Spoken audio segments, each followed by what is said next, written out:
eko deva sarvabhuteshu gudha sarvavyapi sarvabhutantaratma. Shvetashvatara Upanishad, 6th chapter, 11th mantra. This Supreme Being not only pervades the entire universe, but He resides within you as well. So the moment you step out of the temple or mosque, isn't He still there with you? You may be anywhere. You may be at home, you may be at work, you may be in a pub, but He is inside you.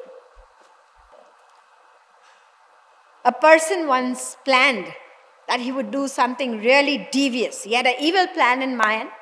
And he thought, I think I should go out very late at night. Nobody will be there on the streets. Then I'm going to do it. Nobody will know. So he stepped out of the house after midnight and he was walking along on the road. And when he was almost about to reach the place where he was going to do what he wanted to, his evil plan was going to take shape, suddenly somebody tapped him on the shoulder. Hello there. Oh, what are you doing out at this time? He looked back and saw it was one of his old friends from university. And he thought, oh no, where did he come from? And he said, oh no, I just couldn't sleep. So I thought I'll just take a walk in the fresh air. I was just going back home now. Obviously, he has cancelled his evil plan now because he is not anymore alone. There is somebody else who's there. So what does this prove? This proves that we fear the world more than we fear that all-pervading, all-knowing personality whom we say we believe in. Sakshi cheta kevalo nirgunascha. Shvetashvatara Upanishad, same verse, 6th chapter, 11th mantra. It says, He is the witness. He is the witness of your every thought and every action. And not only that, He takes a note of it. He doesn't even watch, He takes a note. So everything is noted down. But obviously, if we look into our lives, it's definitely certain that we are more cautious about people in the material world. We fear them more than we fear that all-knowing, all-pervading divine personality.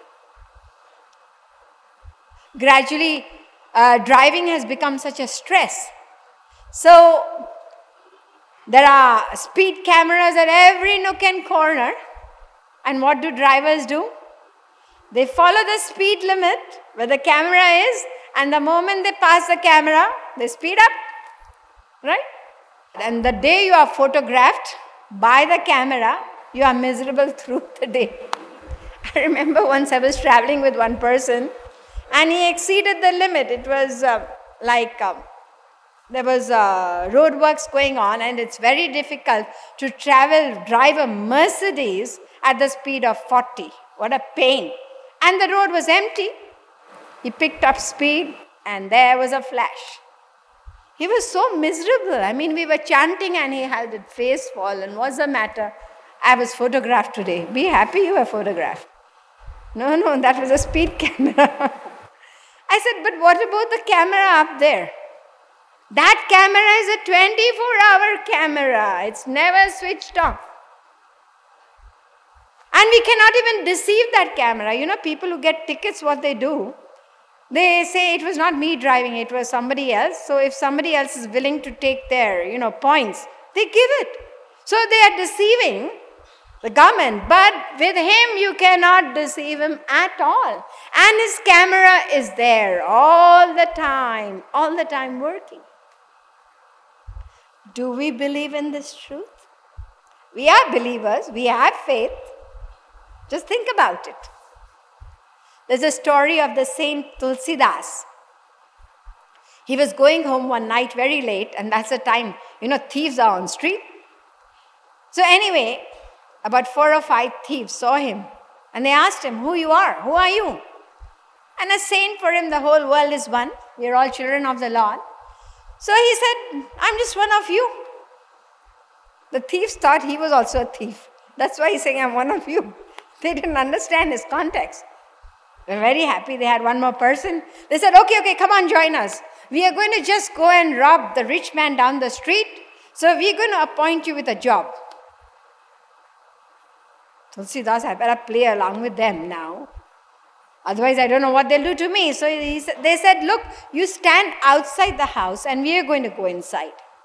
And the moment you see anybody near about the house, just give us a shout and we'll go running away. Fine. They had barely entered the house. Forget looking around for something to steal. They'd entered the house and Tulsidas shouted out. They came running out, all scared. Who's there? What's happened? Said, can't you see? Lord Ram is standing right here. In fact, he followed you inside. I was watching. So that's why I thought I better give you a shout. Because the saint experiences, Siya Ram Maya Sab Jag Jani. The thieves were really impressed. This man seems to be a man of real belief. And they gave up their bad ways. What I'm trying to say is that belief in God is to believe in these attributes, that He's all-pervading. He is there not only within us, but even in those whom we hate. I don't like that person. I hate him. We couldn't have enemies if we would think that the Lord resides in everybody. He's all-pervading. He's all-knowing. And He is a merciful personality. Do we believe that? Our relationship with God is a relationship of bargaining and bartering all the time. We are constantly asking God for favors. Give me health, give me wealth, give me a big house, give me a big car, give me a good job, give me a child. The list is endless. We are always asking. This is the proof of our disbelief. Because if we say God is all-knowing, He knows what we need. We don't need to ask Him, do we? He knows. In the Bible it is said, Thy Father knoweth what things ye have need of before ye ask Him. He knows. And by asking, we are actually proving that we don't believe He is all-knowing. And not only that, anybody who asks God for material things, he is a non-believer anyway. How? We hear that God is bliss. So if He is bliss, eternal, everlasting, unlimited happiness, that's what He is, then how can you ask for the temporary limited joys of this material world? You wouldn't do that. In the Hanuman Chalisa, day in and day out people recite Sap Sukh Lahe Tumhari Sharana. In the Granth Sahib it says, Sab Sukh Data Ram Hai Dusar Nahi Na Koi. The reservoir, the ocean of bliss is that supreme being. Then why are you asking for material things? And then again, you know what we do? If our desire, material desire, is somehow fulfilled due to our own karma, we don't know that. We're going to talk about it in detail later. If the desire is fulfilled and we say, oh, God is so merciful, He's wonderful. And what happens? Our faith increases. And suppose He doesn't listen, what we have asked for is not fulfilled, then what happens? Our faith, it wavers. He listens sometimes, but not all the time. I think He's merciful, but He's a judge. We have all sorts of different decisions. And suppose we have to go through some kind of misery, something unfortunate happens to you in the world. What happens then? Then we lose our faith completely also.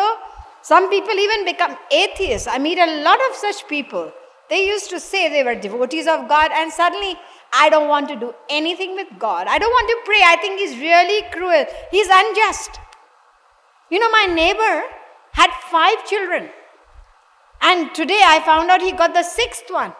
And last month, God took away my 1 child. I had only 1 child. You call them God? He's not merciful. He's really cruel.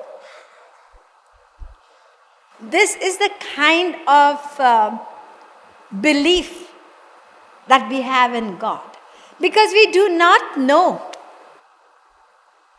what the divine laws are about. The Bible says that God is there both in happiness and misery. Open your eyes and see Him.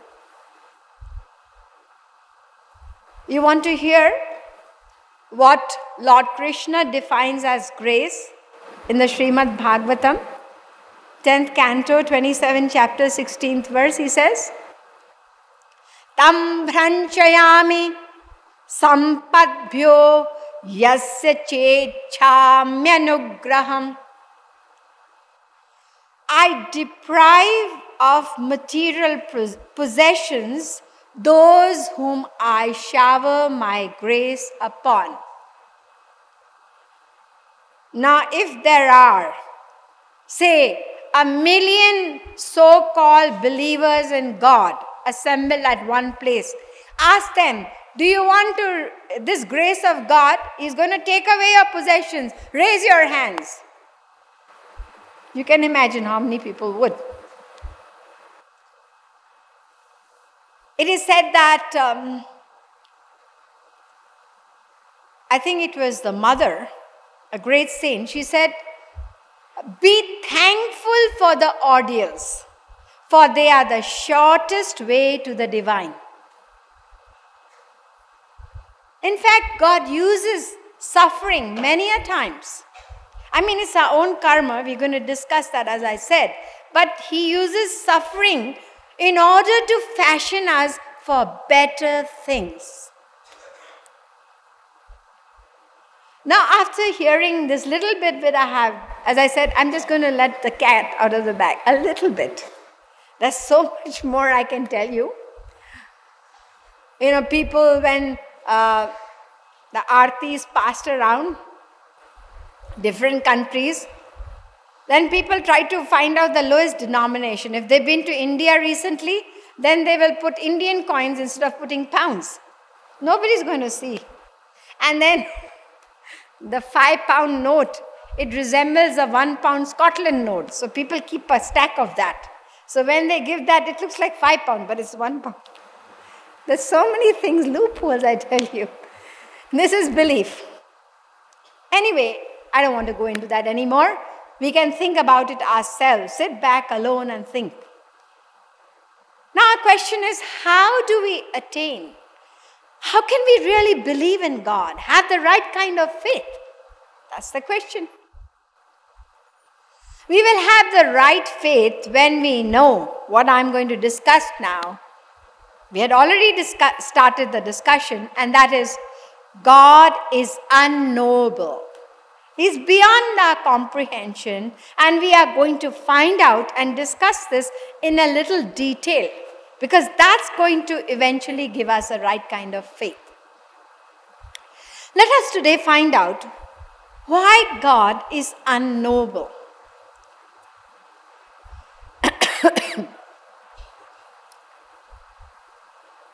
The scriptures say that God is beyond the reach of our material senses, mind and intellect. The Kathopanishad, there are several mantras telling us the different links.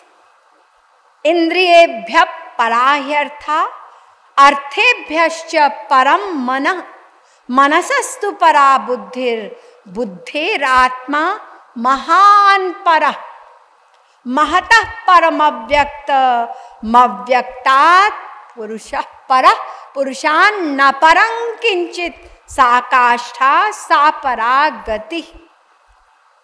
Number 1.3.10 and 1.3.11. Kathopanishad. This verse, these mantras are declaring that beyond the senses is the mind, and beyond the mind is the intellect, and beyond the intellect is the soul, and beyond the soul is Maya.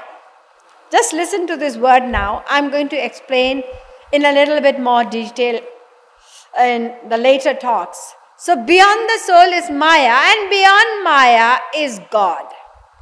So obviously God is far beyond the reach of our material senses, mind and intellect. Not only God, but even the soul, Atma, even that is beyond the reach of our senses, mind and intellect. We have the same thing said in the Bhagavad Gita.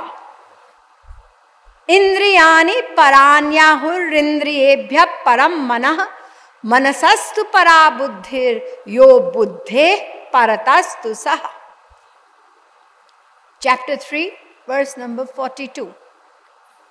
Several of the other scriptures, they say the same thing. Naisha tarkena matirapaneya proktan ye naiva sugyanaya preshta. Katopnishad 1-9. Yato vacho nivartante aprapya manasasah anandam brahmano vidvan na vibheti kutaschaneti. 2-4-9. Taitriopnishad. Achintya khalu ye bhava natans tarke na yojayet Darshan Shastra. He is beyond the scope of reasoning, beyond our intellect. So we shouldn't waste our time trying to understand him with the material intellect. Now the scriptures give us reasons, one by one, why God is beyond the senses, mind and intellect. The first thing said is, God is divine and the senses, mind and intellect are material. Divyo hyamurta purusha sabahya bhyantaro hyaja. Mundaka Upanishad. Gunat param vedanate swarupam. Bhagavatam. Param brahma param dhama pavitram paramam bhavan. Bhagavad Gita, chapter number 10, verse number 12. Janma karma cha me divya. Chapter number 4, verse number 9. Krishna says, my birth is divine, my actions are divine. Tribhir gunamayir bhavai rebhis sarvamidam jagat mohitam nabhi janati mamebhya paramavyayam. Chapter number 7, verse number 13.